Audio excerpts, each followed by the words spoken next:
लेकिन जैसे ही यहाँ आता है सर्वप्रथम भूल जाता है और विष्णु की माया में फंस जाता है, तो मुक्ति कैसे होगी? देवहूति मैया ने कहा, प्रभु ये मुक्ति क्या है? ये मुक्ति मन की है, शरीर की है या आत्मा की है? ये देखिए कपिल भगवान का सांख्य उपदेश चल रहा है, इसको कहते हैं सांख्य शास्त्र, बहुत बड़ा है। इसका यदि विस्तार किया जाए तो 2-4 दिन की कथा इसी में निकल जाएगी।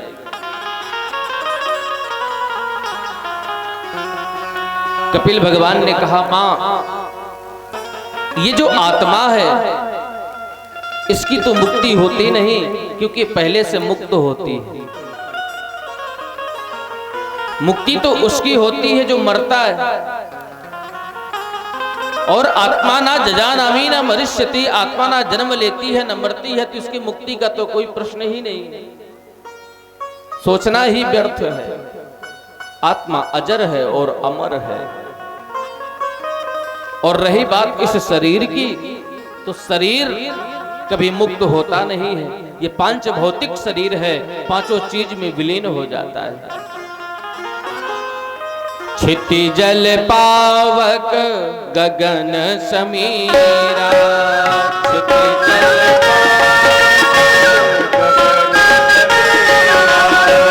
क्षिति जल पावक गगन समीरा, क्षिति जल पावक गगन समीरा, पंच रचित अति अधम शरीरा,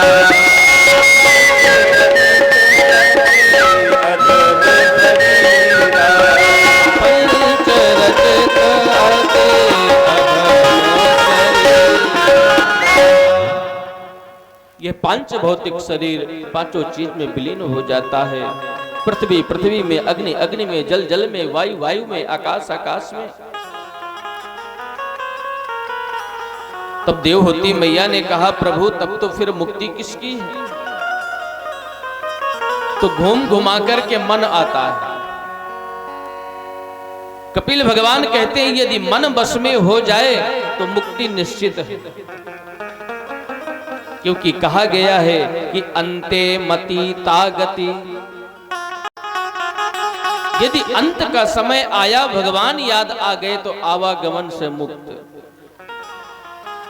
तभी तो भजन की कोई उम्र नहीं होती है। भजन तो अनवरत करना चाहिए, बराबर करना चाहिए। कोई माला लेकर के बैठ करके ही भजन करे तभी भजन नहीं होता है। झाड़ू लगाते, रोटी बनाते, राम राम करते रहो, भजन चल रहा है। बोलो जय श्री कृष्ण।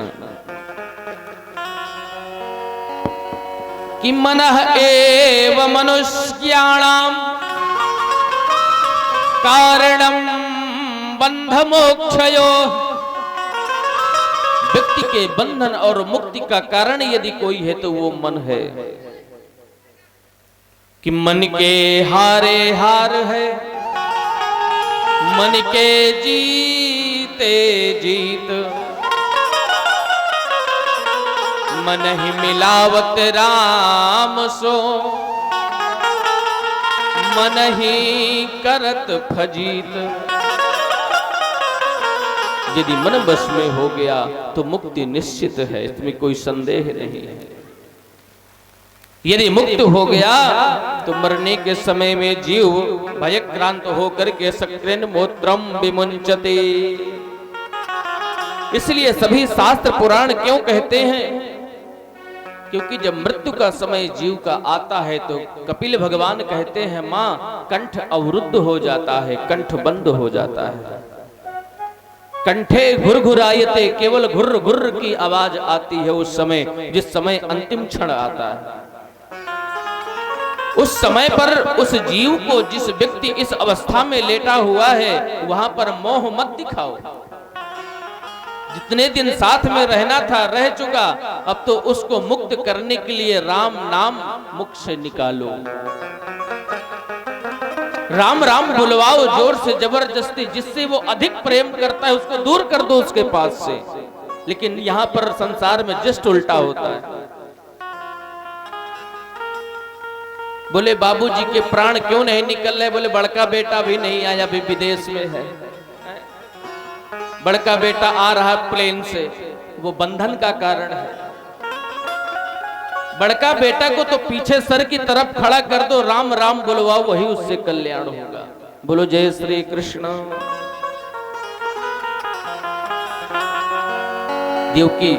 देवहूति मैया सुनकर के प्रसन्न हो गई, चरणों में लेट गई। प्रभु क्षमा कर दे प्रभु, मैं आपकी शरण में हूं, मेरी रक्षा करें। भगवान मेरी नैया उस पार लगा देना, भगवान मेरी नैया उस पार लगा देना, भगवान मेरी नैया उस पार लगा देना, भगवान पार लगा देना, भगवान मेरी नैया उस पार लगा देना।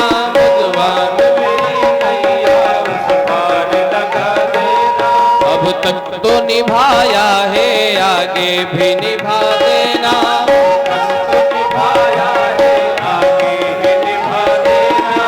संभव है झंझटों में मैं तुमको भूल जाऊं, संभव है झंझटों में मैं तुमको भूल जाऊं, संभव है झंझटों में मैं तुमको भूल जाऊं,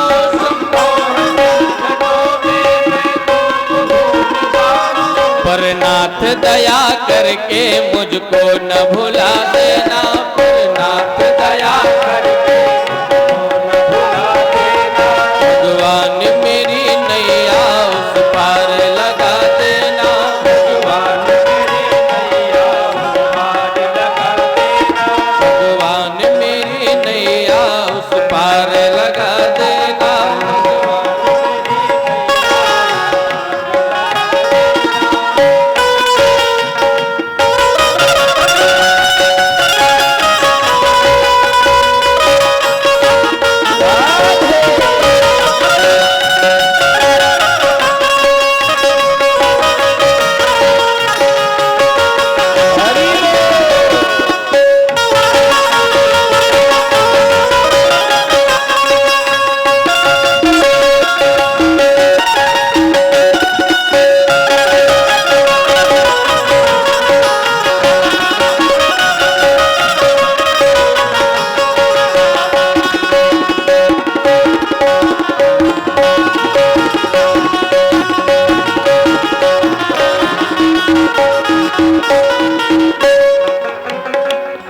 संभव है झंझटों में मैं फंस कहीं न जाऊं,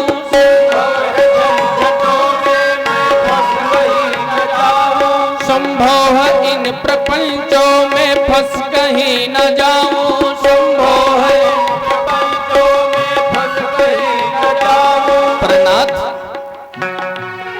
तुम देखते न रहना, झट आके छुड़ा लेना, तुम देखते न तुम देखते न रहना, झट आके बचा लेना, तुम देखते न रहना, झट आके बचा लेना। भगवान मेरी नैया उस पार लगा देना, भगवान मेरी नैया उस पार लगा देना, भगवान मेरी नैया उस पार लगा देना, भगवान मेरी नैया उस पार लगा देना, भगवान मेरी नैया उस पार लगा देना, भगवान मेरी नैया उस पार लगा देना। अब तक तो निभाया है, आगे भी निभा देना, अब तक तो निभाया है, आगे भी निभा देना, अब तक तो निभाया है, आगे भी निभा देना, अब तक तो निभाया है, आगे भी निभा देना, अब तक तो निभाया है, आगे भी निभा देना।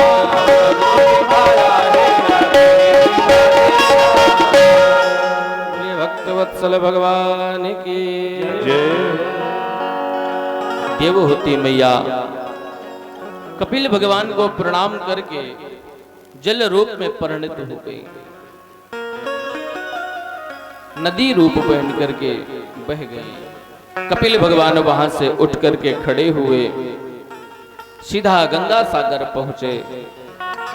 और बीच मध्य सागर में अपना स्थान बनाया। आज भी लोग वहां दर्शन करने के लिए जाते हैं। वहां पर इन्हीं कपिल भगवान का आश्रम है, लोग दर्शन करते हैं। इसके बाद सुखदेव भगवान कहते हैं, राजन, ये जो देवहूति मैया की पुत्री है, जिसका नाम है अनसुईया,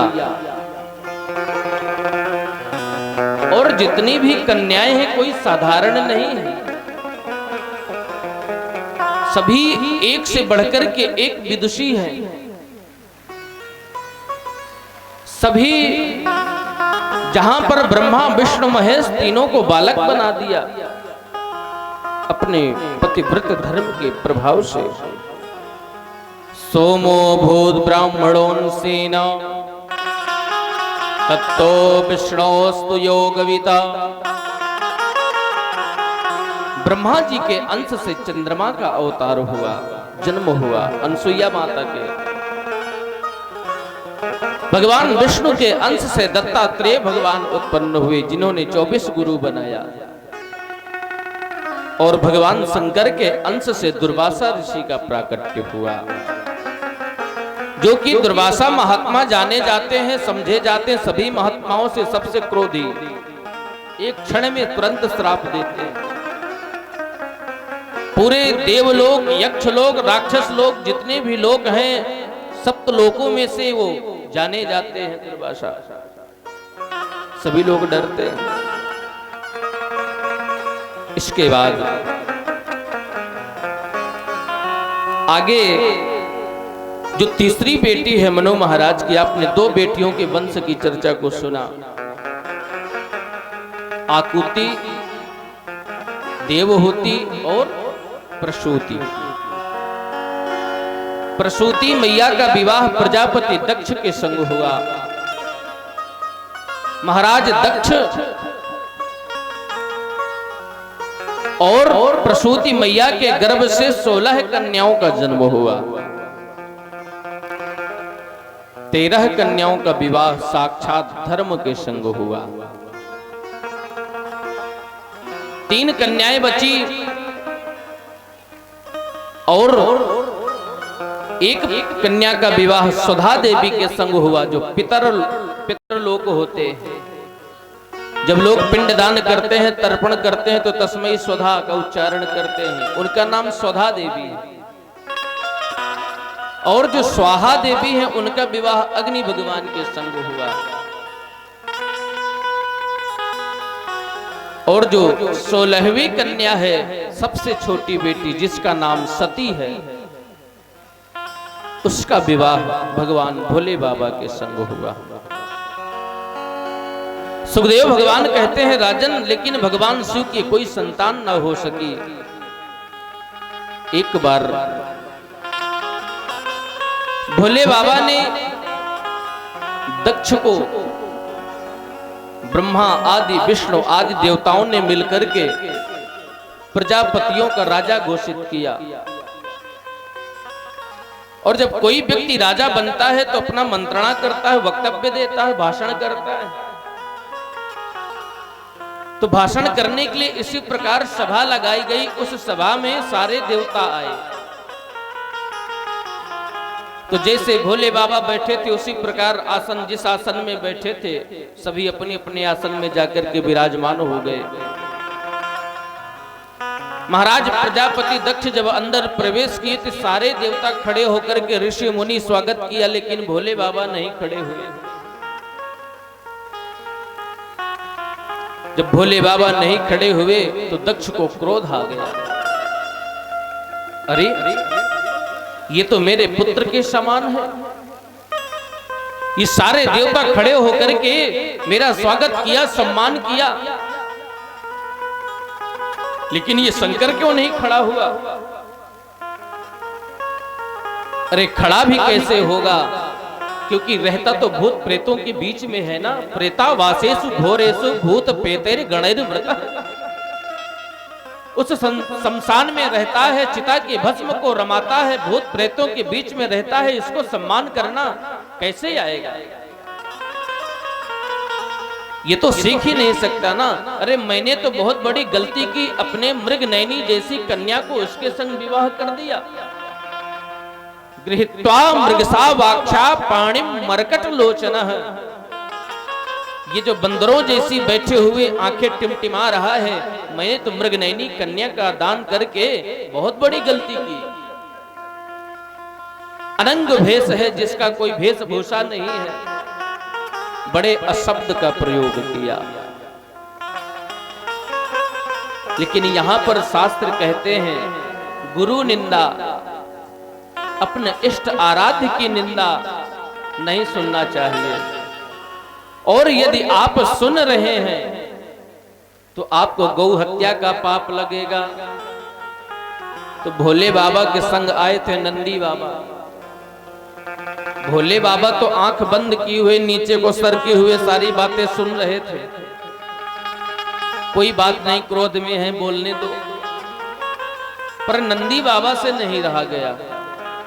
नंदी बाबा खड़े हो गए बीच सभा में और अशब्द का प्रयोग किया था। तो नंदी ने कहा, ए दक्ष, सठ, तो किसको मूर्ख कह रहा है? जा, मैं तुझे श्राप देता हूं। जो बकरे के भांज तो बड़बड़ चिल्ला रहा है, तेरे बकरे का सर लग जाए। अब तो दक्ष ने जैसे ही सुना, दक्ष ने शिव गणों को भी श्राप दे दिया। ए शिव गणों, तुम्हें बड़े अभिमान है इसके संग चलने का, हम तुम्हें श्राप देते, तुम सभी पाखंडी हो जाओ। अब तो आपस में श्रापा श्रापी शुरू हो गई। भोले बाबा खड़े हुए नंदी को शांत किया और चुपचाप वहां से नंदी को लेकर के चल दिए। कैलाश पर आकर के बैठ गए समाधि में। लेकिन सती मैया को कुछ नहीं बताया। अब महाराज दक्ष ने एक यज्ञ किया कनखल की भूमि में, हरिद्वार के पास कनखल, वाजपेय यज्ञ किया। और उस यज्ञ में सारे देवताओं को निमंत्रण भेजा, लेकिन भोले बाबा के लिए निमंत्रण नहीं भेजा। और शिव शब्द ही कल्याणकारी होता है। शिव किसे कहते हैं? शिवम कल्याणम ददातीति शिवद। केवल एक बार शिव शब्द लेने से ही कल्याण हो जाता है, तो बिना शिव के यज्ञ कैसे पूर्ण हो सकता है? यदि ये ज्ञान यज्ञ है तो उस यज्ञ में भी भोले बाबा का स्थान है। वहां पर रुद्र कलश के रूप में पूजन करते हैं। सारे देवता पहुंचे वहां पर भाग लेने के लिए। अब जब देवता जा रहे हैं तो बाईपास होकर के निकलना चाहिए, तो अंदर होके जा रहे हैं। जितनी भी बहनें हैं सभी कैलाश ही होकर के जा रही, क्योंकि उनको भनक लग गई है कि शायद सती नहीं आ रही है। हाँ? अब तो सती मैया ने जैसे ही देखा और विमान से नीचे झांक करके कहती है, अरे बहन चलना नहीं है क्या पिता के घर? सती ने कहा, पिता के घर क्या हो रहा है? बोले यज्ञ हो रहा है। अब सती मैया ने कहा, ये तो जब देखो तब तपस्या में बैठे रहते हैं, मुझसे तो कुछ बताइए ही नहीं, यज्ञ पूरा हो जाएगा, चलना। सती मैया भोले बाबा के पास में पहुंच गई, हाथ जोड़ करके बैठ गई, कहने के लिए प्रयास करती हैं, लेकिन हिम्मत नहीं पड़ रही है। फिर वहां से उठ करके जैसे ही अंदर जाती है तो विमान पे दृष्टि जाती है, तो फिर रहा नहीं जाता, क्योंकि मायके में हो रहा है यज्ञ। पुनः गई और प्रयास करके भोले बाबा से हाथ जोड़ करके कहने लगी, प्रजापतिस्ते सुसुरास्य सांप्रतम निर्यापितो यज्ञ महोत्सवः किल वयं च तत्रा भिषराम वामते यद्यर्थितामि विबुधा व्रजन्ति। सती मैया ने कहा, प्रभु आपको चलना नहीं है? आपके जो ससुर जी हैं उनके यहाँ बहुत बड़ा यज्ञ हो रहा है। भोले बाबा मुस्कुराने लगे, समाधि से बाहर आए। भोले बाबा तो सब जानते हैं। भोले बाबा ने कहा, देवी निमंत्रण तो हमारे लिए आया नहीं है।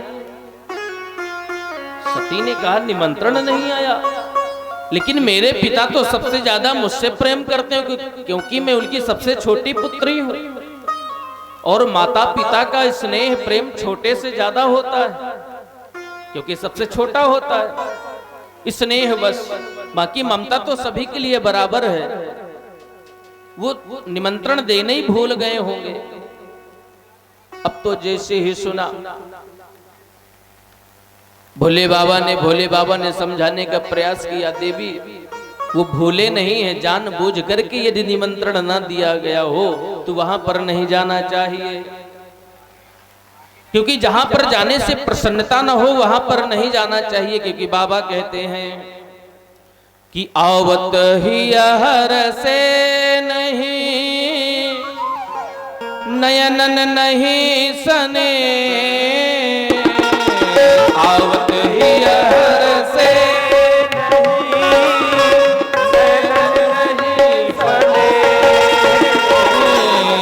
आवत ही हर से नहीं, नयन नहीं सने,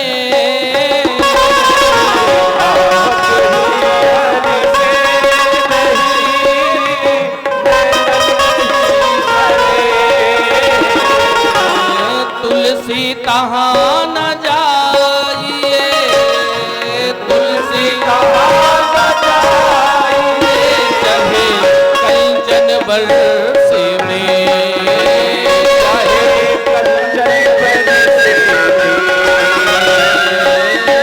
चाहे कंचन बरसे में।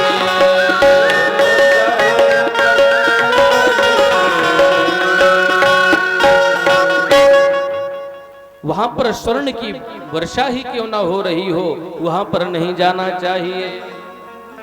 सती मैया एक क्षण के लिए तो मानी, और जैसे ही बाहर निकल कर के देखा तो विमान के ऊपर विमान, विमान के ऊपर विमान है। सती मैया हाथ जोड़ करके भोले बाबा से कहा, बाबा तुम ना जाओ तो कोई बात नहीं, हमको जाने दो, और जब हम जाएंगे तो अपने पिताजी से पूछेंगे तुमने निमंत्रण क्यों नहीं दिया। भोले बाबा ने सारा वृत्तांत सुना दिया, लेकिन फिर भी सती मैया जब अधिक जिद करने लगी तो भोले बाबा समझ गए, हुई है वही जो राम रचि राखा,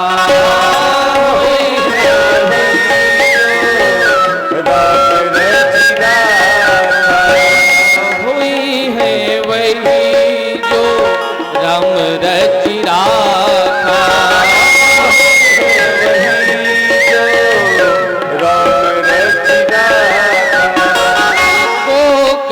तर्क बढ़ावे साख, बढ़ावे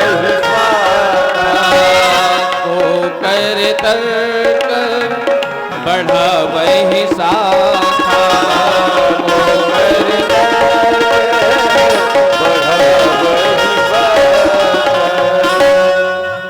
महाराज जिस समय सती माता वहां पर पहुंचती हैं तो और तो कोई नहीं मिला।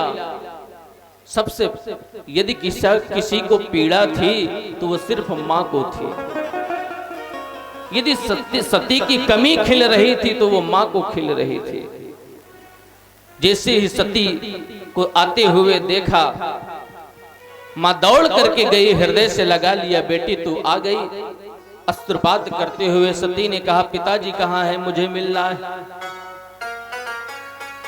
अब तो जैसे ही यज्ञ की तरफ गई, महाराज दक्ष ने देखा कि सती आ रही है तो अपना मुख घुमा लिया, अनदेखा कर दिया। इस अपमान को सती नहीं सहन कर पाई।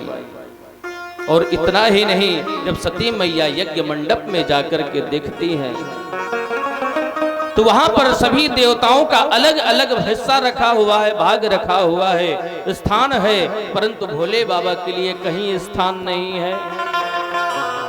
सती मैया ने विचार किया कि ये मेरा मायका है और जब मैं यहाँ से वापस जाऊंगी तो भोले बाबा पूछेंगे, आइए दक्ष कुमारी, पिता के घर हो आई, कैसा रहा यज्ञ?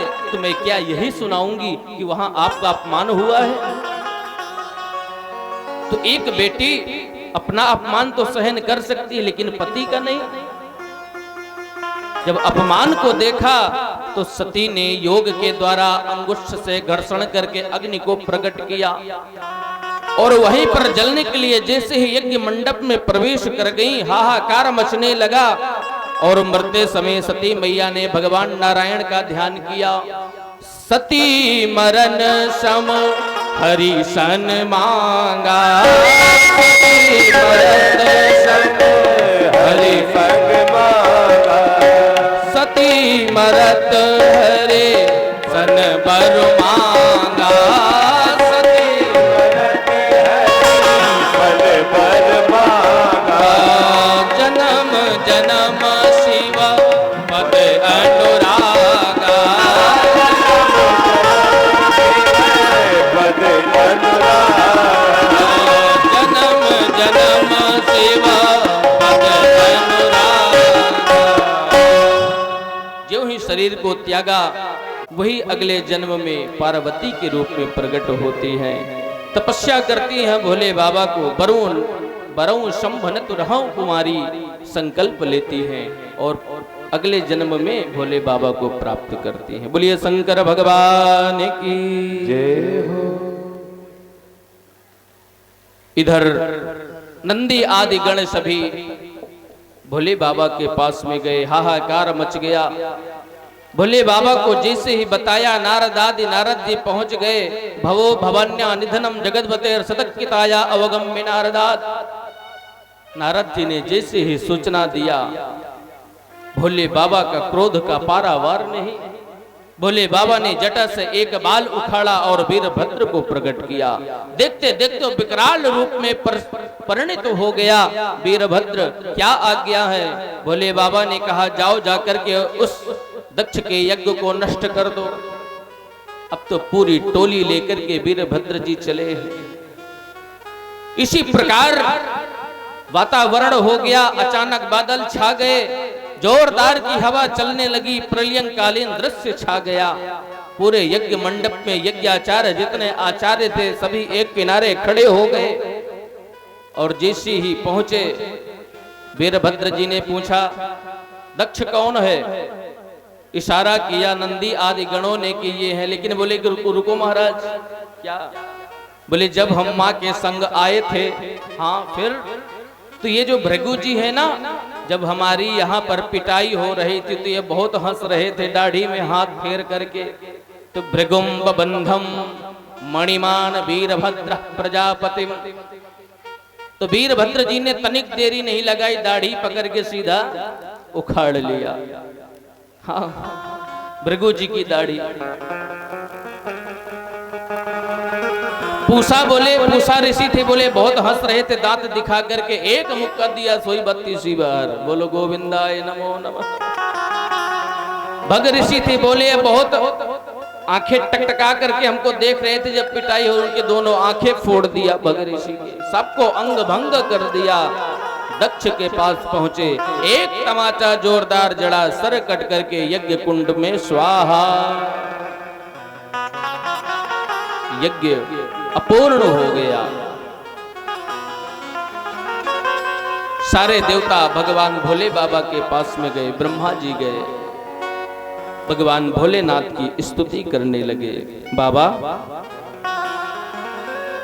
आप तो सर्वांतर्यामी हैं, आप तो देवों के देव महादेव हैं, औढ़रदानी हैं। भूयान अनुग्रह अहो भवता कृतो में।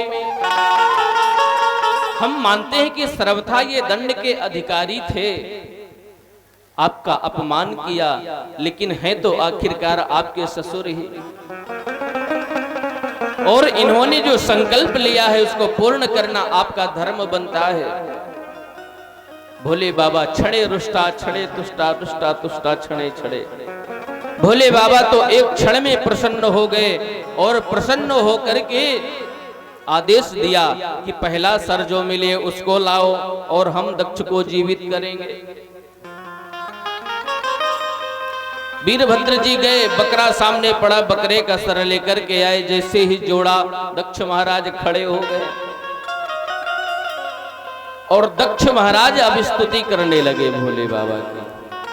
दंडस्त्वया मयि भगति प्रलब्ध, प्रभु मैं सर्वथा दंड का अधिकारी था, आपने ये जो अनुग्रह किया है, आप तो बड़े दयालु हैं, बड़े कृपालु हैं। भोले बाबा प्रसन्न हो गए और उस यज्ञ को पूर्ण किया। उस यज्ञ में भगवान नारायण स्वयं प्रकट हुए। बोलिए लक्ष्मी नारायण भगवान की। सारे देवता मिलकर के यज्ञ नारायण भगवान की स्तुति किया। त्वं क्रतुस्त्वं हविस्त्वं हुतासः स्वयं, त्वं हि मंत्रः समिद्दर्भ पात्राणि च, त्वं सदस्तिर्जितो दंपती देवता, अग्निहोत्रं स्वधा सोम आज्यम पशु। हे प्रभु, आप ही स्वाहा हैं, आप ही स्वधा हैं, आप ही सर्व अंतर्यामी हैं। भगवान प्रसन्न हो गए, यज्ञ को पूर्ण किया। और उसी दिन से, और जब इस बकरा यदि कोई स्तुति करेगा, बकरा कैसे बोलता है, भैं भैं करता है, तो आज भी जब शिव भक्त भगवान भोले बाबा के पूजन में जब गाल बजाते हैं तो भोले बाबा बड़े प्रसन्न हो जाते हैं। क्यों? क्योंकि भोले बाबा को हंसी आ जाती है। क्यों हंसी आ जाती है? ससुर जी की याद आ जाती है, क्योंकि उन्होंने ऐसे हमारी स्तुति किया था, तो भोले बाबा प्रसन्न हो जाते हैं। बोलिए भूत भवन शंकर भगवान की।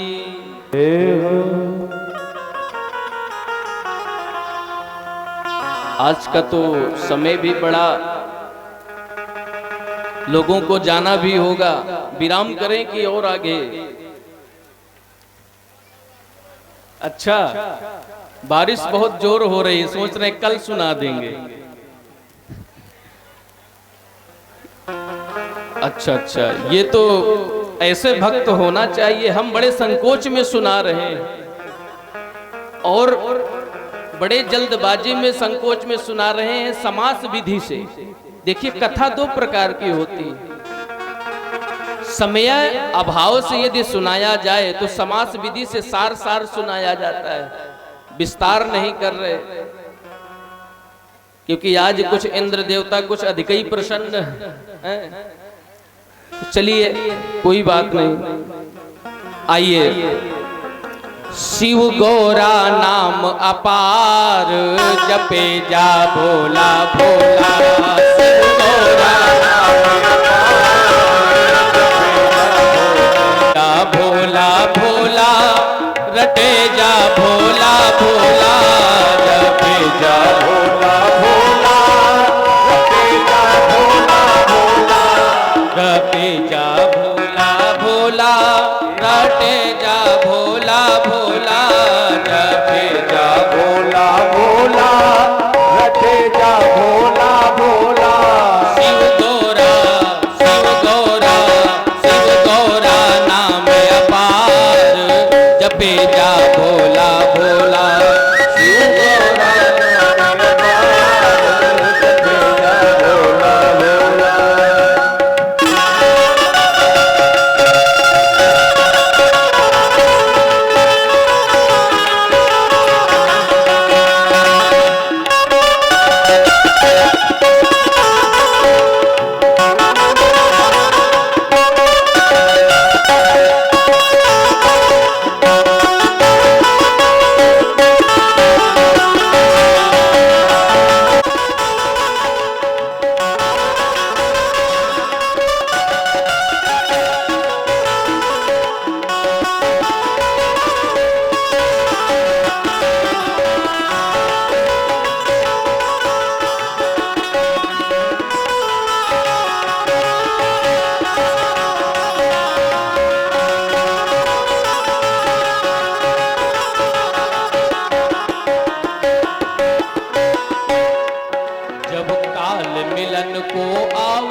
जब काल मिलन को आवे तो बाबा आन बचावे।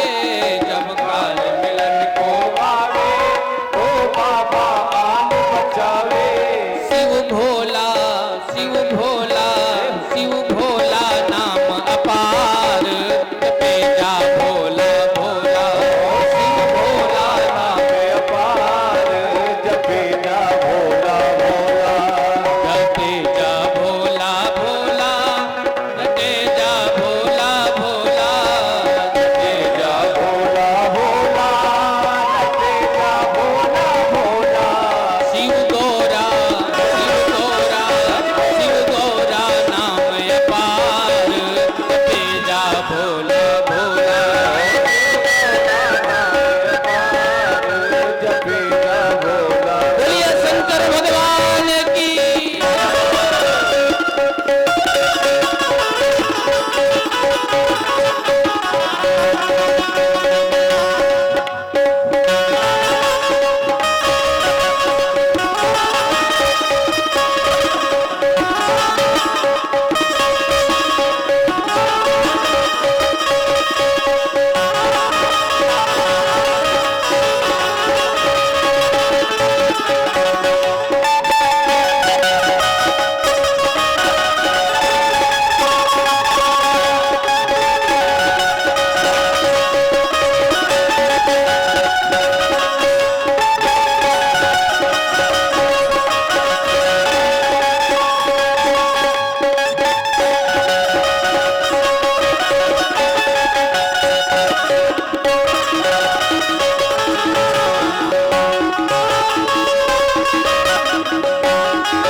सब भक्त ये मिलकर गावे और वेद की भेद बतावे।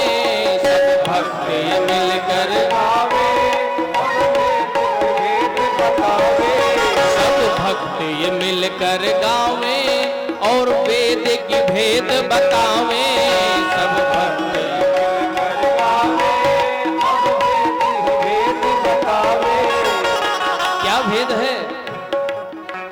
शिव जी है शिव जी है शिव जी है ज्ञान भंडार, जपे जा भोला भोला ज्ञान भंडार, जपे जा भोला भोला जपे जा भोला भोला जपे जा भोला भोला जपे जा भोला भोला जपे जा भोला भोला।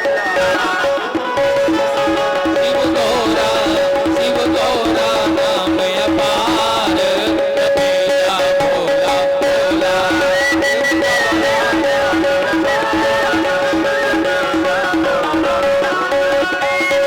गौरा नाम अपार, जपे जा भोला भोला शिव गौरा नाम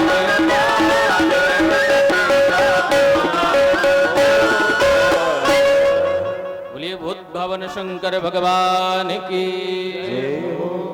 भगवान कहते हैं राजन, आपने मनु महाराज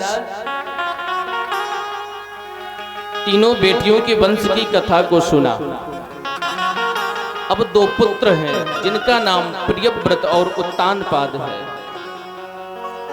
जो महाराज उत्तानपाद हैं उनकी वंश की चर्चा को सुनो। उनके भी कुल में एक बहुत बड़ा भगवान का भक्त हुआ। अब देखिए सभी अवतारों का दर्शन करवा रहे हैं और भागवत भगवान का जो भक्त है वही भागवत है। इसलिए भगवान की भक्त की इमे भागवता प्रोक्ता इति भागवता। जो भगवान के भक्त की ही कथा है वही भागवत है। बोलो जय श्री कृष्ण। जाये उत्तानपादस्य सुनीति सुरुचिस्तयो सुरुचिः प्रेयसी पत्नीर नेतरा यत्सुतो ध्रुवः। महाराज जो उत्तानपाद हैं उनके दो विवाह हुए। एक विवाह सुनीति से हुआ। सुनीति किसे कहते हैं? जिसकी सुंदर नीति, जीवन में जिसकी सुंदर मति है,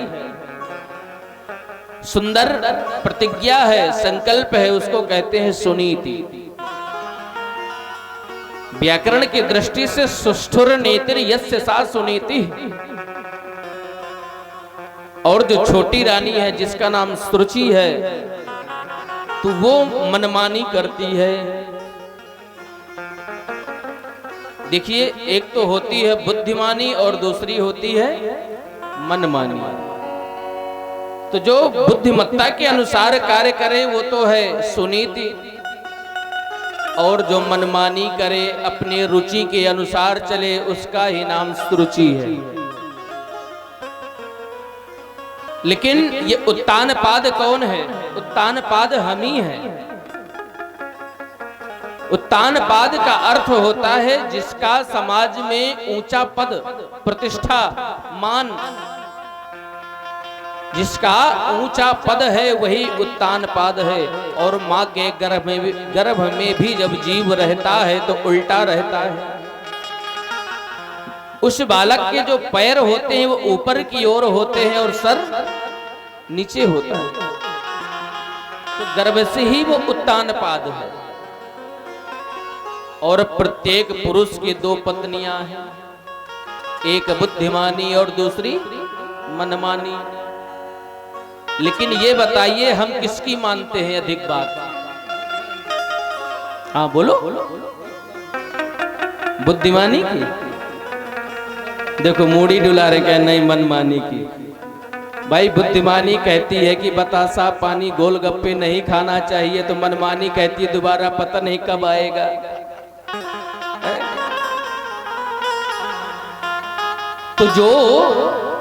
तो अधिक हम किसको चाहते हैं? जो मनमानी करती है बुद्धि, और जो नीति है, जिसकी सुंदर जीवन में नीति है, उसको हम धारण नहीं करते, उसका परित्याग कर देते हैं। तो महाराज उत्तानपाद भी बड़ी पत्नी जो सुनीति है उसको घर से निकाल दिया, और घर से निकाल करके बाहर झोपड़ी में वो रहने लगे, पर्णकुटी बना करके। लेकिन वो जहां पर रहती हैं वहां पर सत्संग करती हैं, भगवान का मंदिर बनाया, उसी मंदिर में पूजन करती हैं भगवान का। जो सुरुचि है उसके संग उत्तानपाद महाराज रहने लगे। लेकिन जब हम सुंदर नीति में चलेंगे तो हमारे घर में ध्रुव जैसा बालक होगा। जब हम कार्य धर्म पूर्वक करेंगे, ध्रुव माने अटल, जिसका कभी क्षय नहीं हो सकता। आज भी ध्रुवलोक में चमक रहे हैं ध्रुव जी महाराज। और जब मनमानी करेंगे तो फल तो उत्तम मिलेगा। सुरुचि के गर्भ से उत्तम बालक हुआ। उत्तम माने श्रेष्ठ, लेकिन उत्तम कुछ क्षण के लिए रहता है, कुछ दिनों तक रहता है, कुछ सालों तक रहता है। और जब सुनीति मैया गर्भवती थी तो सत्संग करती हैं, रामायण का पाठ करती हैं, गीता का पाठ करती हैं, कथा सुनती हैं, भगवान का दर्शन करती हैं, और गुरुजनों के बीच में बैठ करके सत्संग करती हैं। वो बालक जन्म ले लिया जिसका नाम ध्रुव है। जन्म लेते ही वो बालक भगवान का भक्त हुआ, धीरे धीरे बड़ा हुआ, और जब बाल सखाओं के बीच में खेलने जाने लगा तो उसको छोटे छोटे बालक धुतकारने लगे, पिता की गालियां देने लगे। वो एक दिन अपनी माँ के पास में आया, माँ से पूछा, माँ मेरे पिता कौन है? सुनीति मैया के आंखों में अश्रु आ गए। सुनीति मैया ने कहा, बेटा ये जो बड़ी अट्टालिकाएं तुम देख रहे हो उसके अंदर जो 5 फीट का ऊंचा सिंहासन हो, उस पर जो बैठा हो वो तुम्हारे पिता ही है। ध्रुव ने कहा, मां वो कभी मिलते नहीं और हमको पिता से मिलना है। मां ने कहा, मिल लेना जाकर के, अभी तो बहुत समय है। कुछ समय व्यतीत हुआ। एक दिन क्रीड़ा करते करते करते करते वो बालक उसी महल के सामने पहुंच गया बच्चों के संग। और जैसे उस महल के सामने पहुंचा तो सिंहासन पर दृष्टि गई तो पिता की याद आ गई, मां की बात याद आ गई। तो वो दौड़ करके पिताजी से मिलने के लिए जैसे ही उस आंगन में दौड़ लगाया, वो तानपाद महाराज ने देखा कि मेरा ही बालक ध्रुव आ रहा है। वो सिंहासन से खड़े हो गए और खड़े होकर के नीचे उतर के जैसे गोद में लेकर के पुत्रम आरोग्य, जैसे ही गोद में लिया और बगल में गोद में लेकर के बैठ गए। बगल में बैठी थी छोटी मां सुरुचि। उसको अच्छा नहीं लगा। उसने ध्रुव का हाथ पकड़ा, बोले तुझे इतना ही यदि शौक है इस सिंहासन में बैठने के लिए, इस गोद पर बैठने के लिए, तो तुझे पहले मेरे गर्भ से जन्म लेना पड़ेगा। गर्भे तुम साधयात्मानम यदि छस नृपासनम, यदि इस राजगद्दी में बैठने का तुझे इतना ही शौक है तो मेरे गर्भ से जन्म ले। और हाथ पकड़ करके सिंहासन से नीचे गिरा दिया। नन्हा सा छोटा सा 5 वर्ष की आयु है। वो बालक रोता रोता मां के पास में आया। मां से कहने लगा, मां सुरुवचोर बाणेर, ये जो सुरुचि मां ने मुझे बाण जो मारे हैं बातों की, वो आज भी मेरे हृदय में छिन्न भिन्न हो रहे हैं, मेरे हृदय को विदीर्ण करते जा रहे हैं। अच्छा, क्या कह दिया तुमको? बोले मुझे खींच करके नीचे गिराया और नीचे गिरा करके कहते हैं कि तुझे यदि इतना ही शौक है सिंहासन पर बैठालने के लिए तो मेरे गर्भ से जन्म लेना पड़ेगा।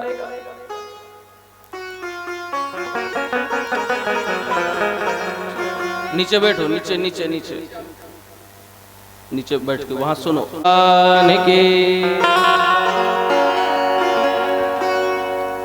बोले कृष्ण कन्हैया लाल के जय। सुनीति मैया समझाती है, बेटा क्या गलत कहा? सही तो कहती है। अरे यदि तुझे उस पिता की गोद में इतना ही बैठने का शौक है तो गर्भ से जन्म लेने की आवश्यकता नहीं है। उस पिता को भी जो बनाने वाला परम पिता है उसकी गोद में तू बैठ। इस राज सिंहासन के लिए तू बैठना चाहता है, अरे उसकी गोद में बैठ जो पूरी दुनिया को चलाता है, पूरे संसार को चलाता है, जो जगत पिता है, परमात्मा है। ध्रुव जी ने कहा, मां जब भी मैं तुम्हारे पास बैठता हूं तो कोई ना कोई बहाना लेकर के तू भगवान की प्रति कहानी सुनाती है, सत्संग कराती है। आज मैं तुझसे पूछता हूं कि वो परमात्मा कहां रहता है और मुझे उसकी गोद में बैठना है। कि तू कहती हर बार राम नाम जपतात, वो राम कहां पर रहे जिसको सुमिरूं मात। वो राम कहां पर रहता है जिसका मुझे सुमिरन करना है, जिसका गायन करना है, ध्यान करना है। तो मां ने कहा, बेटा उस परमात्मा को पूछना नहीं पड़ता, वो तो सब जगह व्याप्त है। कि नभ पाताल भू चतुर्दश भुवन प्रकाशक राम, जड़ चेतन पशु पक्षी हूँ सब में व्यापक राम। वो तो सब में रहता है, कण कण में रहता है। निष्ठा और विश्वास होना चाहिए। हरि व्यापक सर्वत्र समाना, हरि व्यापक सर्वत्र समाना, हरि व्यापक सर्वत्र समाना, हरि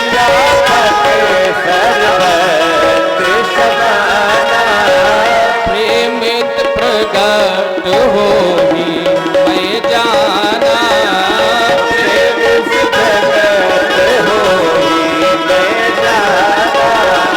पुत्रवती युवती जग सोई, पुत्रवती जग सोई, रघुपति भगति जासु सुत होए, रघुपति भगति जासु सुत होए। रघुपति भगति जासु सुत हो। माँ ने कहा बेटा नहीं, वो तो माँ का गर्भ धन्य हो जाता है जो सुत भगवान के चरणों में अपने आप को समर्पित कर देता है, भगवान का भक्त होता है। अब ध्रुव जी ने संकल्प ले लिया कि आज परमात्मा की गोद में बैठने के लिए मुझे जाना है। लेकिन ये बात जानते हैं ध्रुव जी की यदि मैं माँ के सामने जाऊंगा तो माँ कह जरूर रही है लेकिन मुझे जाने नहीं देगी, क्योंकि माँ का वात्सल्य होता है, माँ की ममता होती है। सायंकालीन समय आया, सुनीति मैया अपने हाथों से पकवान बना करके थाल सजा करके ध्रुव के सामने पहुंच गई। बेटा जो भी बातें तेरी माँ ने कहा उसको भूल जा, ये तो सब कहते ही रहती है, आखिरकार तेरी माँ है, छोटी माँ है, गलत नहीं कहा। और अपने हाथों से खिलाने लगी। ध्रुव जी के आंखों से अस्त्रपात होने लगा।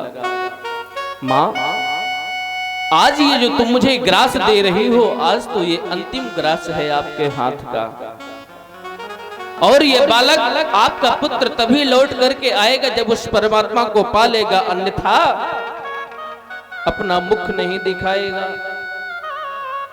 भोजन करके जैसे ही माँ ध्रुव को सुला दिया, लेकिन ध्रुव जी तो सोए नहीं। सुनीति मैया भी सो गई। ध्रुव जी खड़े हुए, पलंग से खड़े होकर के हाथ जोड़ करके माँ को प्रणाम किया और अंतिम प्रणाम करके ध्रुव जी महाराज जंगल की ओर चल पड़े।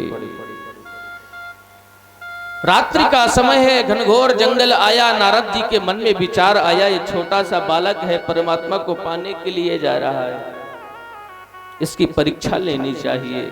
और फिर इसने तो अभी गुरु मंत्र भी नहीं लिया, इसको सिद्धि कैसे प्राप्त होगी। जैसे ही नारद जी पहुंचे, बीड़ा बजाते हुए, हरि गुणगान करते हुए, नारायण नारायण करते हुए पहुंच गए। नारद जी को देख करके, बीड़ा को देख करके ध्रुव जी महाराज ने साष्टांग प्रणाम किया, दंडवत प्रणाम किया, क्योंकि मां ने संस्कार दिया है। नारद जी समझ गए कि इसकी पहली सीढ़ी पक्की है, ये संस्कारवान है, इसकी मां सुलझी हुई है, इसने शिक्षा दिया है। नाम पूछा, क्या नाम है बेटा? ध्रुव जी ने कहा हमारा नाम ध्रुव है। इतनी रात्रि में जंगल में कहां जा रहे हो? उस परमात्मा की गोद में बैठना है। अरे उस परमात्मा की गोद इतनी सरल नहीं है। ऋषि मुनि महात्मा ममलात्मा लाखों वर्ष हजारों वर्ष तपस्या करते हैं, भगवान कब प्रसन्न होंगे कुछ मालूम नहीं।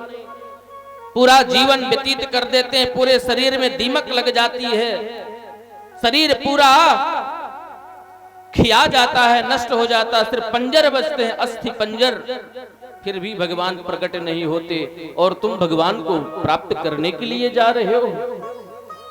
ये बताओ दिन में कितनी बार भोजन करते थे? ध्रुव जी ने कहा 3-4 बार तो अपने हाथों से माँ हमको खिलाई देती थी। तो बोले वहां माँ कहाँ है? वहां तो जंगल में शेर रहता है, बब्बर शेर। ध्रुव जी ने कहा हमारी माँ ने कहा कि उस शेर में भी भगवान है। ओहो, नारद जी चकाचौंध रह गए। अच्छा भोजन क्या करोगे? बोले जब दांत नहीं तब दूध दिए। अरे ये तो उस परमात्मा की ही व्यवस्था है, जब दांत नहीं थे तब माँ के स्तनों में दुग्ध की व्यवस्था कर दिया, और आज तो दांत भये कछु और ही नहीं है। अब तो भोजन की व्यवस्था उसको ही करना है, अपने को, अपने राम को क्या करना है? अपने को तो भजन से मतलब।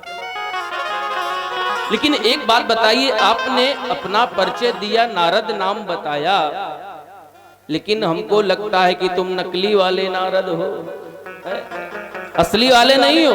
नारद जी ने कहने नहीं, हम ही असली हैं। बोले हमने नारद जी के तो विषय में सुना है कि भगवान से मिला देते हैं और तुम तो हमें भटका रहे हो। नारद जी ने कहा ओम नमो भगवते वासुदेवाय। जाइए इस मंत्र को कान में फूंक दिया और मथुरा में जाकर के बट वृक्ष के नीचे खड़े होकर के ध्रुव जी महाराज अनवरत तपस्या करने लगे। तपस्या करते करते संकल्प लिया कि 1 महीने तक हम केवल फलाहार करके तपस्या करेंगे।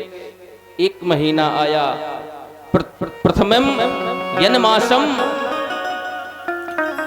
3-3 दिन का अंतराल बना करके 1 दिन भोजन करते हैं, 3 दिन तक बराबर जप करते हैं।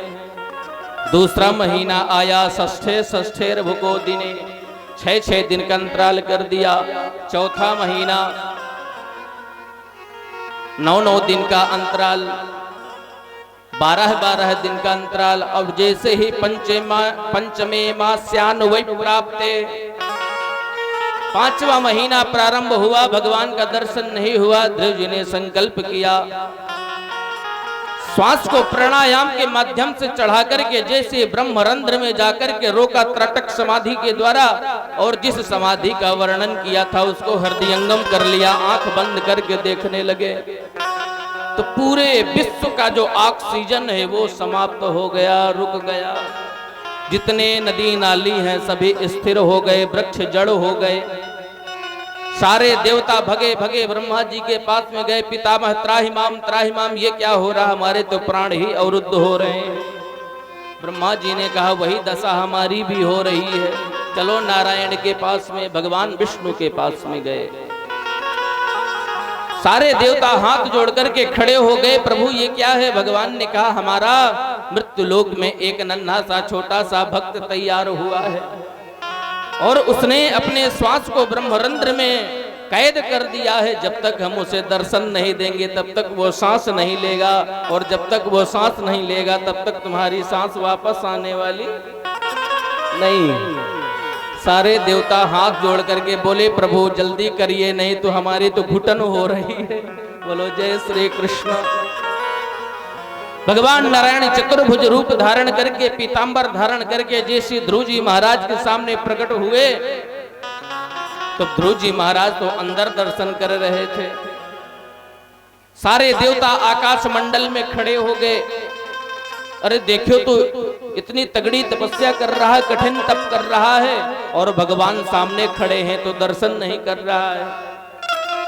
भगवान समझ गए। उन्होंने अंदर वाली झांकी को जैसे ही दूर किया वैसे झटपटा करके आंख खोला तो वही दृश्य सामने खड़ा है। बोलिए भक्त वत्सल भगवान की जय हो। ध्रुव जी महाराज देखते जा रहे हैं लेकिन कुछ बोल नहीं रहे। देवताओं ने कहा स्वयं साक्षात परमात्मा खड़ा है और अभी तक इतनी कठिन तपस्या किया, तप किया, लेकिन ये कुछ बोलता क्यों नहीं? किस लिए तपस्या कर रहा था? भगवान समझ गए कि 5 वर्ष का बालक क्या बोल सकता है। तो पस्पर्श बालम कृपया कपोले, जैसे ही भगवान ने अपना 5 जन्य शंख लेकर के दक्षिण कपोल से स्पर्श किया वैसे ही सारा वेद वेदांत जितना ज्ञान है सभी समाहित हो गया ध्रुव जी के अंदर। अब ध्रुव जी ने हाथ जोड़ करके भगवान की स्तुति करने लगे। योऽन्तः प्रविश्य मम वाचमिमां प्रसूप्ताम् संजीववत्य किल शक्तिधरा स्वधाम्ना अन्यश्च हस्तचरणश्रवणत्वगादि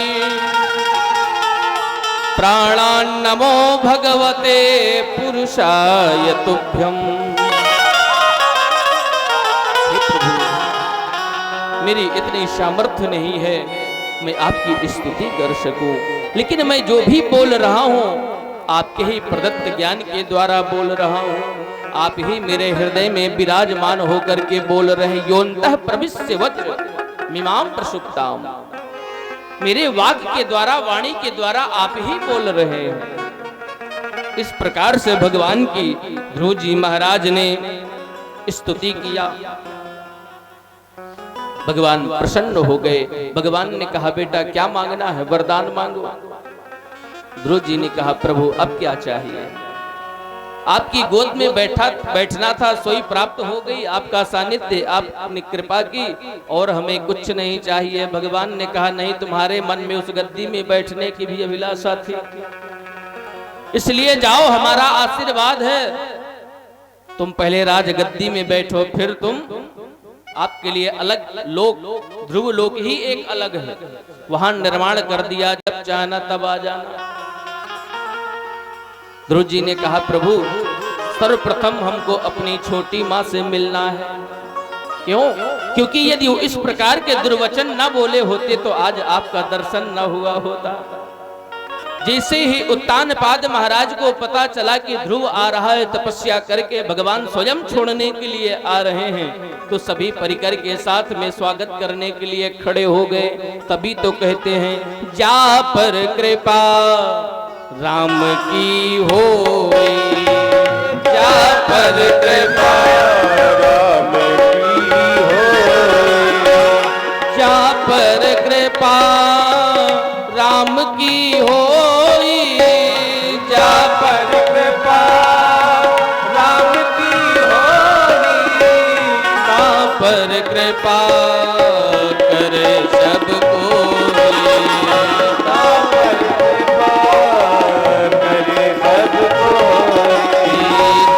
पर कृपा करे सब कोई। सारे लोगों ने स्वागत किया। ध्रुव जी महाराज का सर्वप्रथम माँ को प्रणाम किया, छोटी मैया को, सुनीति मैया को, पिताजी से मिले और राज सिंहासन पर बैठ गए। और ध्रुव जी महाराज 36,000 वर्ष राज किया। 36,000 वर्ष राज करने के पश्चात एक दिन ध्रुव जी महाराज का जो छोटा भाई है जिसका नाम है उत्तम, वो यक्षों से युद्ध कर बैठा और उस युद्ध में वो उत्तम मारा गया। ध्रुव जी के क्रोध का पारावार नहीं। छोटे भाई का मृत्यु का समाचार पाते ध्रुव जी महाराज अनेक यक्षों का वध कर दिए जाकर के। मनु महाराज प्रकट हो गए। मनु महाराज ने समझाया अरे ये आपका मार्ग नहीं है, आपने तो भगवत साक्षात कर रखा है और आप एक भाई मोह में आकर के निरपराध यक्षों का, अनेक यक्षों का वध कर दिया। इसमें गलती यक्षों की नहीं है, आपके भाई की ही थी। ध्रुव जी महाराज ने दुराग्रह का परित्याग कर दिया। इसके पश्चात जैसे ही ध्रुवलोक को जाने लगे तो मृत्यु देवी आ गई, क्योंकि इस मृत्यु लोक में जब कोई जाता है तो मृत्यु देवी उसको ग्रहण करते। ध्रुव जी ने देवलोक से, बैकुंठ से विमान आया। उस विमान में जब ध्रुव जी बैठने लगे तो मृत्यु देवी काली काली एक स्त्री आ गई, विकराल रूप, और पीछे से आवाज लगाया ध्रुव जी आप सदैव बैकुंठ नहीं जा सकते, पहले हमको स्वीकारो। बोले तुम कौन हो? बोले हमारा नाम मृत्यु है, ये मृत्यु लोक है, यहाँ से सदैव कोई नहीं जा सकता। अच्छा, तो ध्रुव जी ने कहा माँ जरा सा सर नीचे करो। जैसे ही सर को झुकाया ध्रुव जी ने सर में चरण रखा और सीधा विमान में बैठ गए। कहने का तात्पर्य है मृत्यु को बिना ग्रहण किए आप सदैव नहीं जा सकते। परमात्मा की कितना ही बड़ी कृपा क्यों न हो, इस पांच भौतिक शरीर को छोड़ना पड़ता है। उसको ग्रहण किया और बैठ गए विमान में। ध्रुव लोक में आज भी चमक रहे हैं। ध्रुव सगलानी जप्यूं हरि नाम,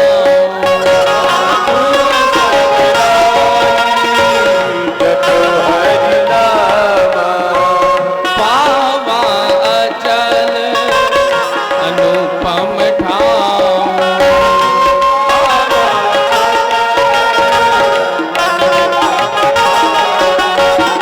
ध्रुव सगलानी जप्यूं हरि नाम।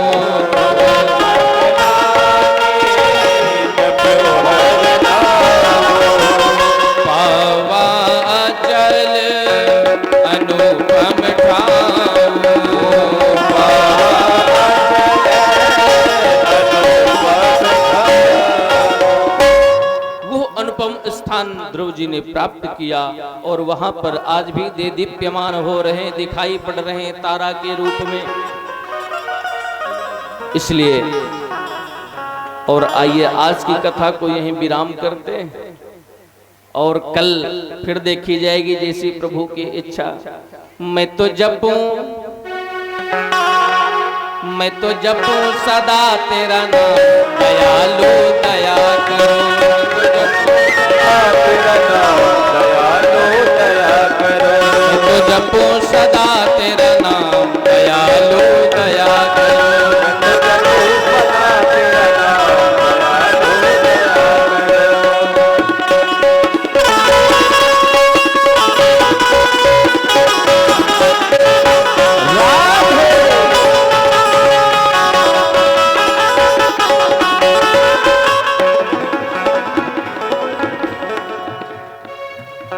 दयालु दया करो, दयालु दया करो, कृपालु कृपा करो, कृपालु कृपा करो।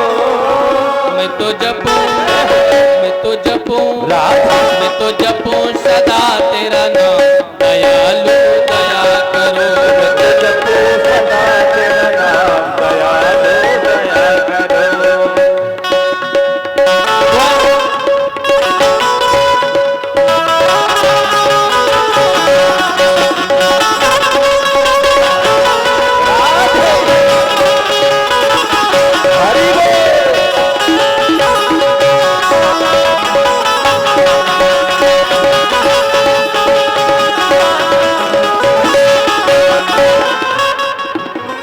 द्वार खड़े हैं भक्त तुम्हारे, द्वार खड़े हैं भक्त तुम्हारे, द्वार खड़े हैं भक्त तुम्हारे, द्वार खड़े हैं भक्त तुम्हारे। खोलो अपनी दया के द्वारे, खोलो अपनी दया के द्वारे। द्वार खड़े हैं भक्त तुम्हारे, द्वार खड़े हैं भक्त तुम्हारे। खोलो अपनी दया के द्वारे, खोलो के द्वारे। पूर्ण हो सबका दयालु दया करो। पूर्ण हो सबका दयालु दया करो। दयालु दया करो, दयालु दया करो। कृपालु कृपा करो, कृपालु कृपा करो। मैं तो जपूं सदा तेरा नाम, दयालु दया करो। मैं तो जपूं सदा तेरा नाम, दयालु दया करो। श्री राधे।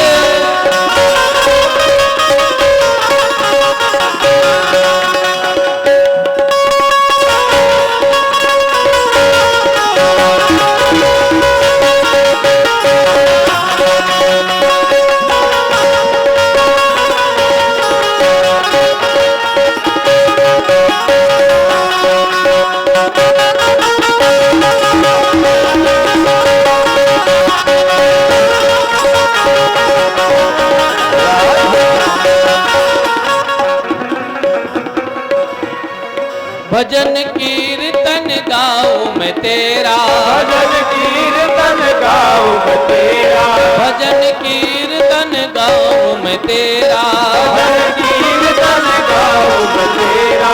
नित उठ नाम ध्याऊं मैं तेरा, उठ नाम गाऊं मैं तेरा, भजन कीर्तन गाऊं मैं तेरा, भजन कीर्तन गाऊं मैं तेरा। नित उठ नाम ध्याऊं मैं तेरा, उठ नाम ध्याऊं मैं तेरा। पूर्ण हो सबका कृपालु कृपा करो। दयालु दया करो, दयालु दया करो। कृपालु कृपा करो। कृपालु कृपा करो।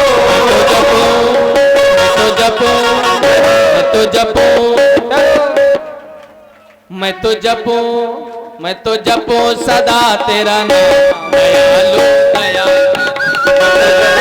सदा तेरा नाम दयालु दया करो। मैं तो जपूं सदा तेरा नाम दयालु दया करो। मैं तो जपूं सदा तेरा नाम दयालु दया करो। कृपालु कृपा करो, कृपालु कृपा करो, दयालु दया करो, दयालु दया करो। बोलिए भक्त वत्सल भगवान की जय। ओम ज्वालामालिन्ये नमः रत्नेश्वर्यै नमो नमः गन्धाक्षतपुष्पाणि समर्पयामि। ओम चंद्रमा मनसो जात चक्षुः सूर्यो अजायत श्रोत्राद्वायुष प्राणश मुखादग्निरजायत।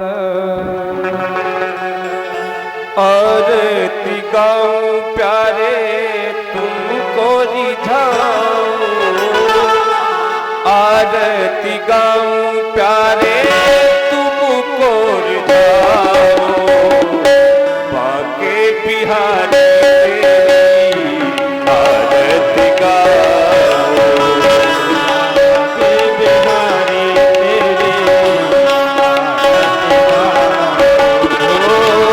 आरती गाऊं प्यारे तुमको मनाऊं।